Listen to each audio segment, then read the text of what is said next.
Hello, everyone, and welcome to the Toku Portal podcast for Mashin Sentai Kiramager. I am Bashi V, and joining me today is. Right. Welcome to episode 13. Uh, to this week's monster is Vashi. Eat me, Seymour! Uh, that's right, we've got a giant Venus flytrap. Actually, multiple of them. They keep popping out of the ground like weeds, trying to eat people or something. It's really odd to see this show doing the social distancing thing for filming because we get moments like this where it's just odd. Also, this whole costume design is like it's decent for what they did, but it's also like, oh, this feels like the 80s. Which, given the information we're given at the end of the episode, kind of makes sense. But yeah, it's That like, they would, like, every. And that's the thing, is like, they've done that with all of the villains for this entire series is 100% very 80s feeling. And it's fantastic. right. This one in particular, what I'm referring to is that, like, at one point, they're watching one of the heads get sucked back into the ground, and the camera shot is up and close of, like, the vine, and it's clearly, like, fabric with, like, a tube in it that gets pulled into the ground. And it's like, we're kind of past this, but at the same time, like, This is great. Like the point that I found funny is like like right before it falls, the entire thing falls back into the ground because they didn't pay attention to continuity or anything else like that. Is like the end of the fabric still has the Venus flytrap head, but when it gets pulled in, it's just like the flapping end, so it kind of looks like there's a hand at the end of it. It's right, like, this is what like, the fuck are you doing? this is clearly an homage to, like, 80s Sentai when those were the special effects that they had. And in all honesty, they still hold up. They do, like, as dumb as they are. Is like I've As like much as you practical effects. are staring at a transparent curtain, like, you can still tell what that curtain is for. Right, like looking at like special effects over the years and stuff like that. It's like, yeah, the special effects have come in an amazing way, especially when it comes to like monsters and kaiju and all this stuff. Is like, but it's still the practical effects that hold up really well, no matter how dumb they seem to be. And Like, honestly, like, sometimes this is all you need. Like, you don't need fancy CGI that clearly looks bad when right. you can accomplish the same thing with a cardboard tube and some drapes. It, obviously somebody went to the wacky wave inflating flailing tube arm man emporium I was gonna and say someone butchered went the to their shit out of that. I was gonna say someone went to their grandma's house, but but that's not the real focus of this episode. That's just a fun monster. The real focus of the episode is Takamichi, Kirame Silver. Who is he? He is King Oladin's adopted son.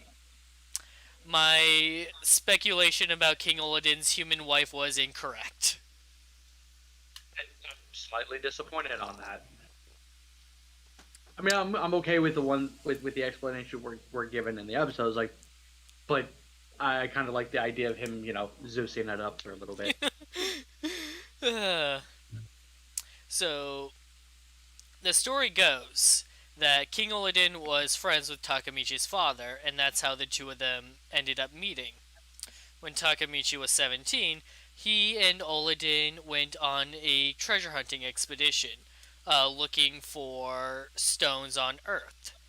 They didn't dig them up, though, because they when they tried to, they quickly learned about the Monstones.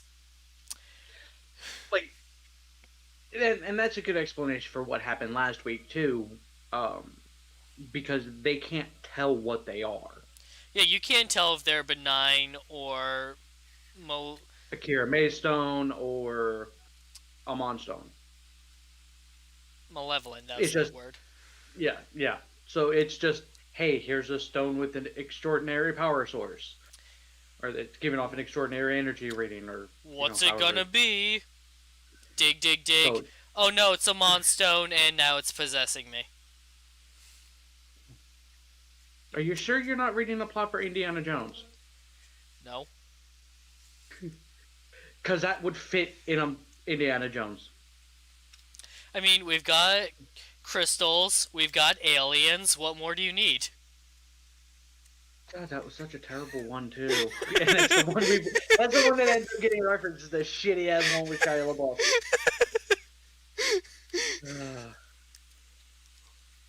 Damn it.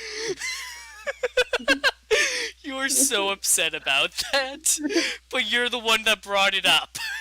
I did, but my brain was going to like the, let's excavate shit that just turns up to be fucked up. Accurate, but fucked up. My brain didn't even register aliens and crystals and blah. Motherfucker. God damn it. Ruined by my own joke. That is the one Indiana Jones movie I know anything about, too. The sad thing is, like, most of the Indiana Jones movies are movies that you can watch, and if you take Indiana Jones out, they play the exact same way. Oh god, I hate that.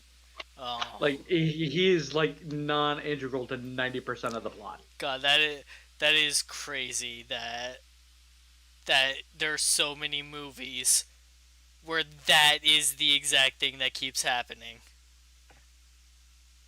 And, like, but, like, fandoms, like, ignore that type of thing is, like, it's aggravating It how was much more that was made. entertaining that he was there, kind of thing. Yeah.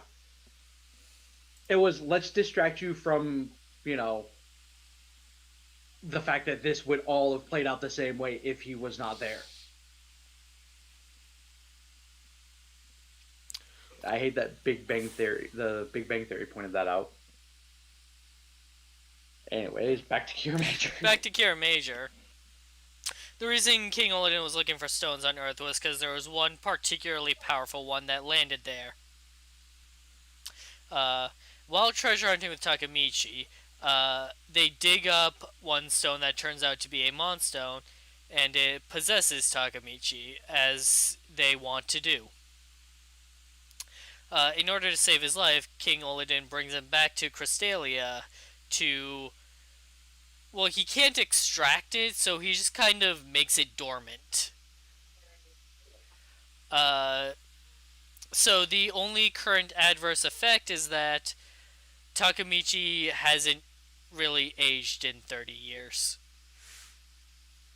Which, I mean, if that's going to be a side effect, can I be infected and go to Crystalia? But Because I'm okay with that side effect. this is when Olidin decided to adopt him as his son.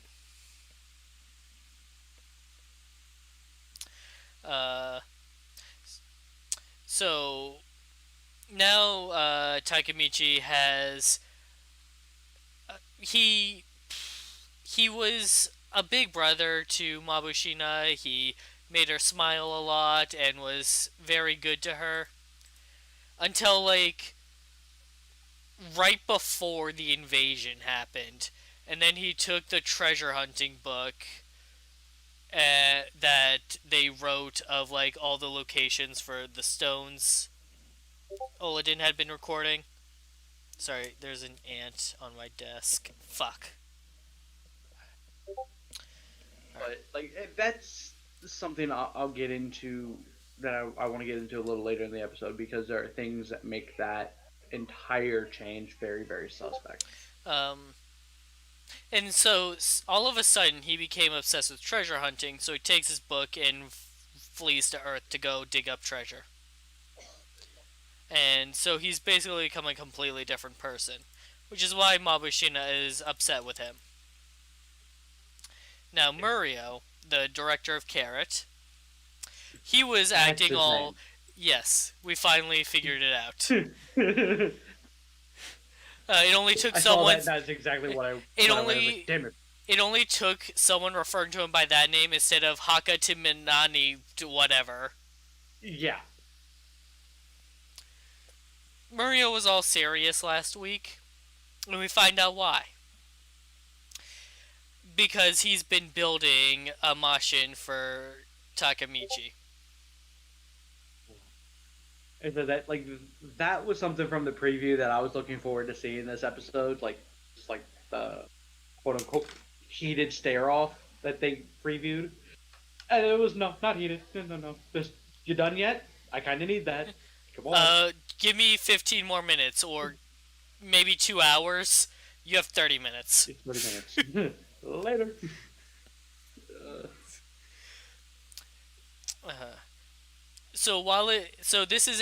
this is not one of the gemstones turning into a machine like the others. This is a man-made machine. Uh, it's not explained in this episode, but it is actually powered by a gem at its core, though. Explains a lot.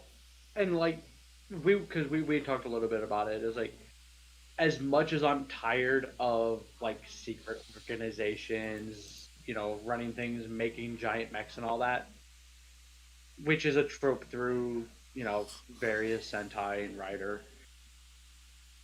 I, I, I'm okay with this, given the fact that this will be further explained, hopefully, and can actually be a very interesting plot device, rather than just, oh yeah, no, this is just what this company does. So they go out to fight. Well, they get a call about the monsters attacking. And so Jiro asks Takamichi, "Hey, will you fight with us?" And Takamichi says no and leaves. Which makes sense. And then while they're fighting, Takamichi ends up showing up to help rescue some girls that are captured. And then Uh, bails. and then bails with Sayo. He kidnaps Sayo because she's good at the treasure hunting thing. And then he turns out to be right because she helps him find the next location. But he can't dig it with his drill. With his jackhammer. He needs the big drill when it's finished. Which is the whole reason that mech was being made in the first place. But yeah, I still think that just the way. Can we talk about a trope in Sentai that I enjoy? It's rare that it pops up, but it does pop up. It's been popping up fairly often. What's up? Is the let's say things that can be taken a different way, but I don't mean them that way. I A want la, you. I want you, Bonba's take off your clothes. I mean, it's getting to be a bigger trope, and I fucking love it because it's always hilarious when it happens. Garo's, Like I like that's the man I admire or fell in love with, depending on the translation you read. God, uh, that led to some of the best jokes for that show. Right. Though. But like I always love that. I've always enjoyed that trope, and I love the fact that it's continuing, and the fact that it's more people that are misinterpreting what's being said than just one person. Like it is to the point where what the fuck is his name? Blue. Which one? In this show? Yeah, Kirame Blue. Shigeru. Yeah, Shigeru. Where he basically goes, "What a flirt." Oh, I thought He that was. wasn't being. Yeah, that was Blue who said it, and it was one of those. I'm like, yeah, he wasn't being flirty. That was just him being him. But you gotta admit, that was pretty flirty. Yeah, it does come across that way, but it was more one of those. Hey, you helped me last time. I'm going to kidnap you and make you help me again. Which that is a very odd sentence to say, by the way.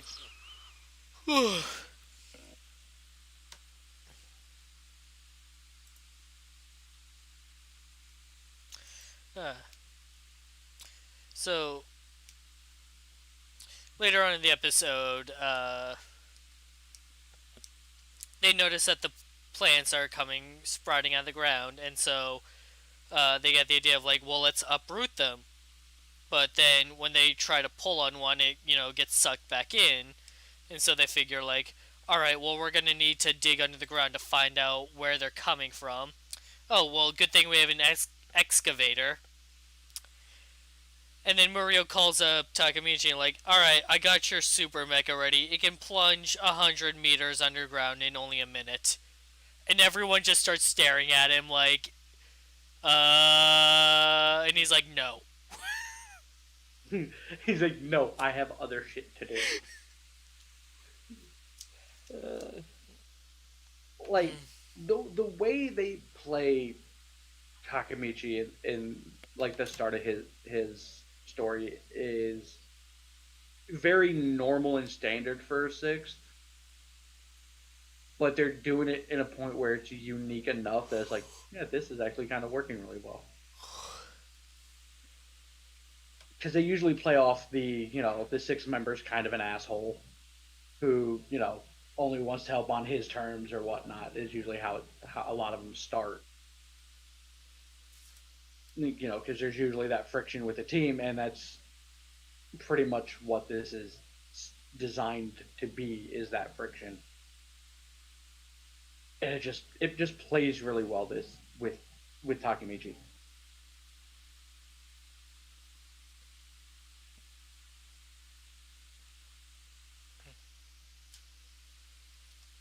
I do like that when Murio is introducing the drill mech, and he's like, "Oh, it's better than any of the gems when they turn into the machines." And all the gems are like, Just "You got hold on! You can't just go around saying that." I love that they got offended by that. We're Because basically gods, okay?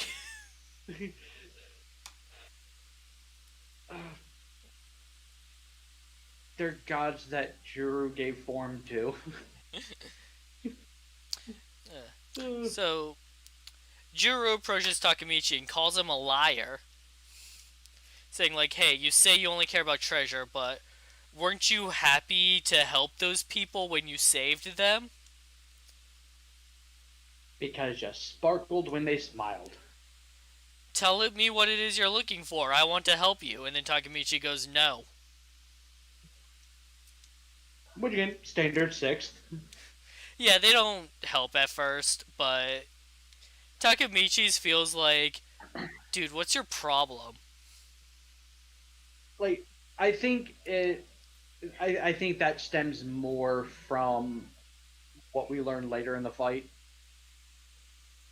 and subsequently we'll learn next episode.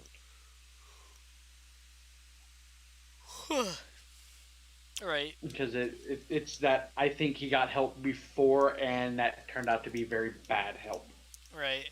Because he does eventually decide to help dig under the ground since Shovelo will be too slow about it.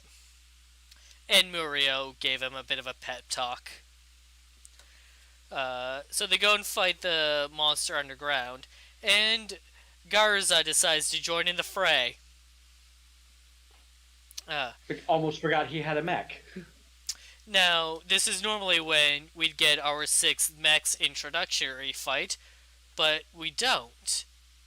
Instead, Takamichi and Garza abandon their mechs to fight on the ground like men. We're men. We're men in tights. Or whatever it is Toei uses. Yeah, that vinyl latex, whatever it is. Still fits, I don't care. Like that was unexpected, but given what they're setting up for it makes a lot of sense Right. of that. So yeah, they have a bit of a stare down, and Garza talks up about like, "I can help you again. Jotunheim is great. Come join the dark side." I'll never ask help from a traitor like you, from a cowardly traitor like you. Like to me, I feel like that is a good defining moment for Takemichi with what little we know about him and what they are seemingly inferring from all that. That it's not the I'm a dick because I want to be a dick. It's more out of like safety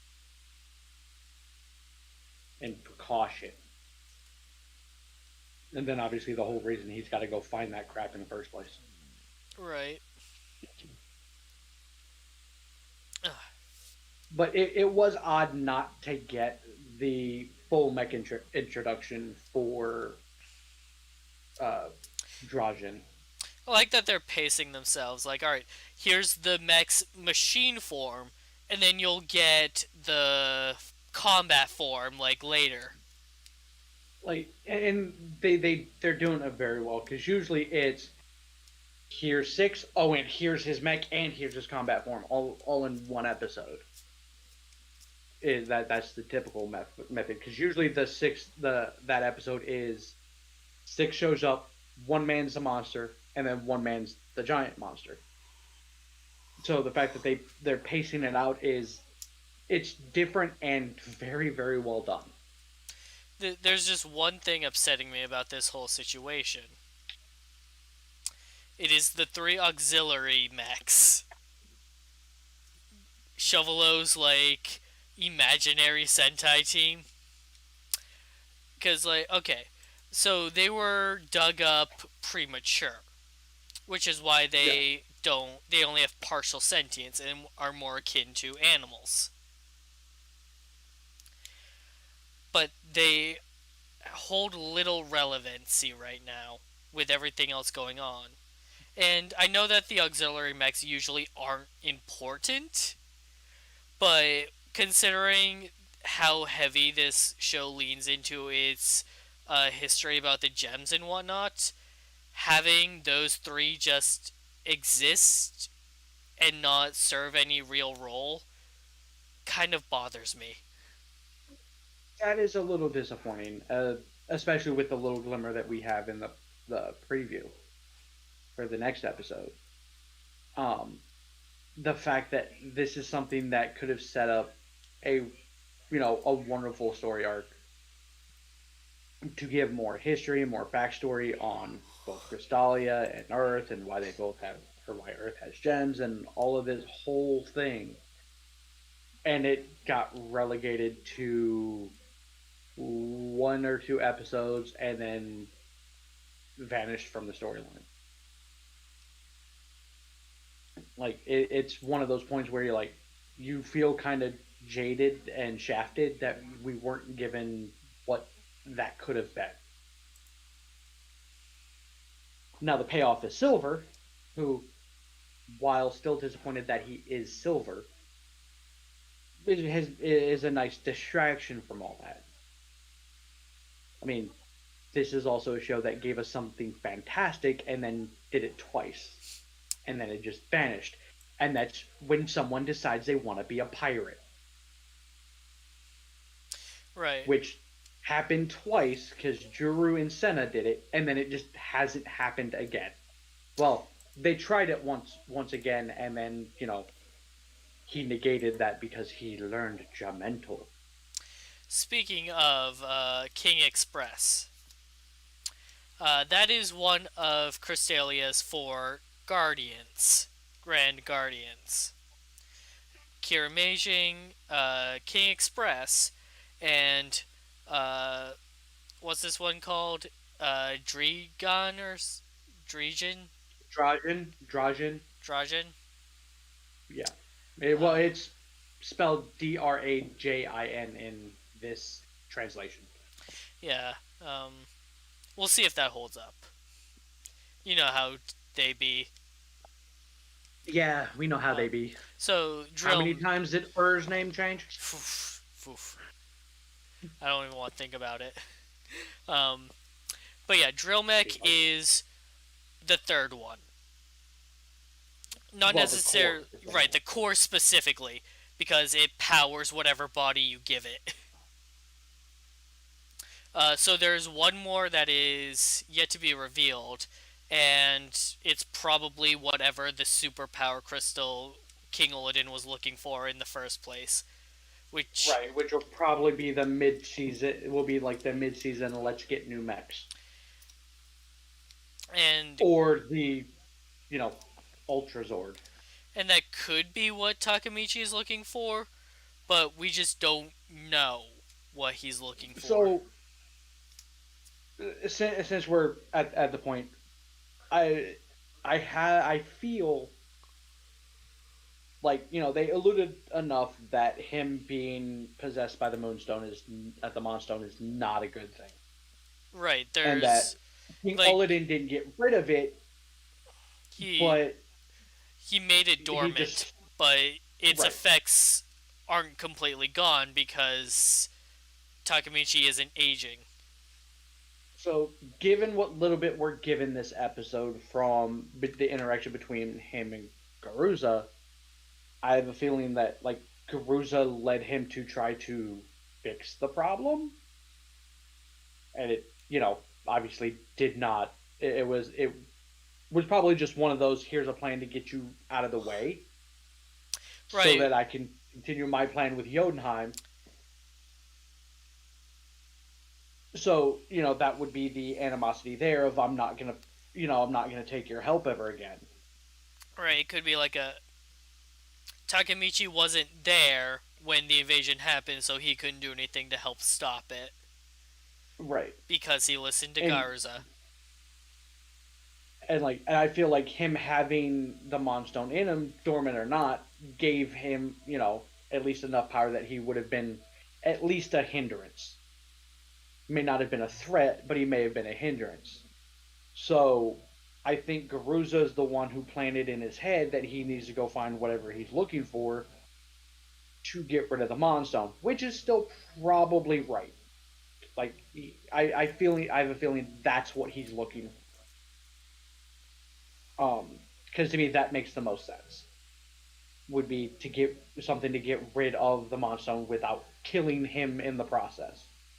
Because so far Right, that's the only way we've seen a Monstone get destroyed is destroying the thing it was infecting, which happened to be the last episode with the Jimenchi.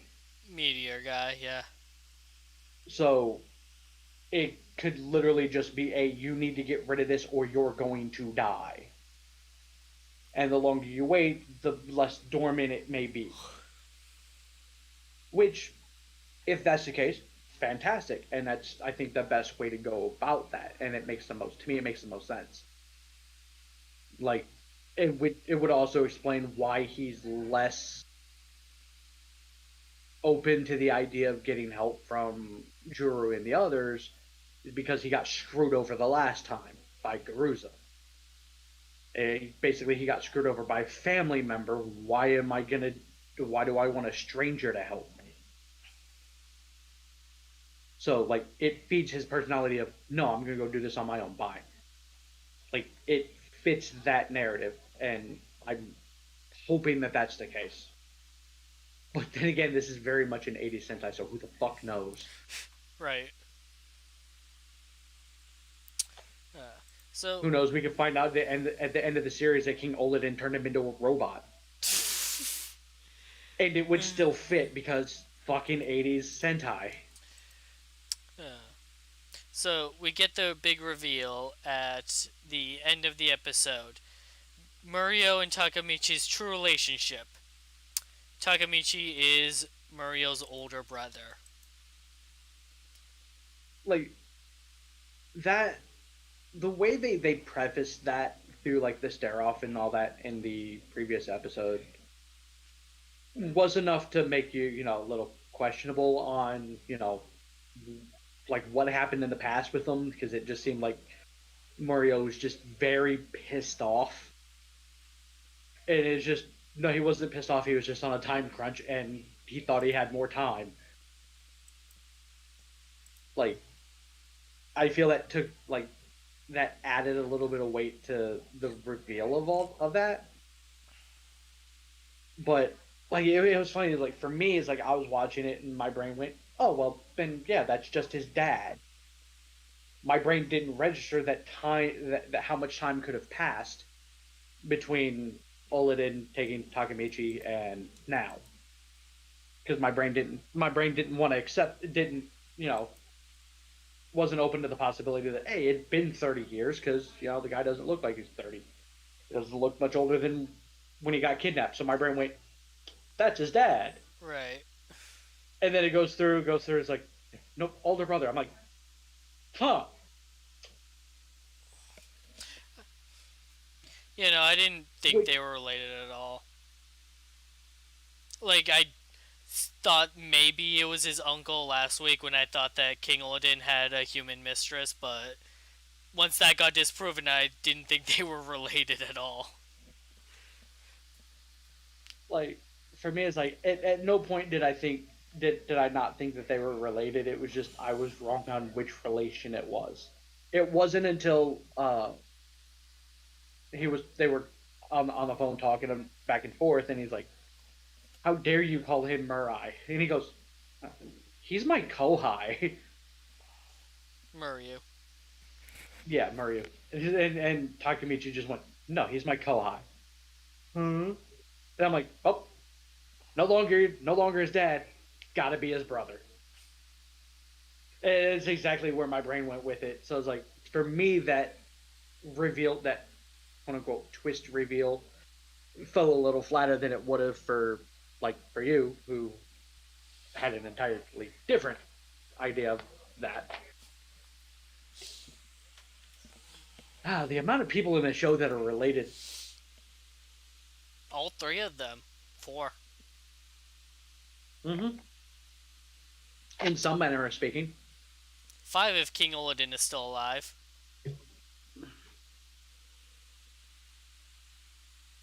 Oh yeah. My brain completely forgot about Garuza. I went 4. I'm like, he's all parrot. Like, you have already just disowned him. Like, he is not in his family anymore. God, I forgot about counting the villains. You said you're like 5 if you count King Olin, and I'm like, oh, Garuza. Wait, then who was the 4th one? Well, when you said it, it's like my brain went, director, Mabushina, Takemichi, and Oliden. That was the 4. And then you said, well, 5 if you count King Oliden. I'm like, oh, Garuza.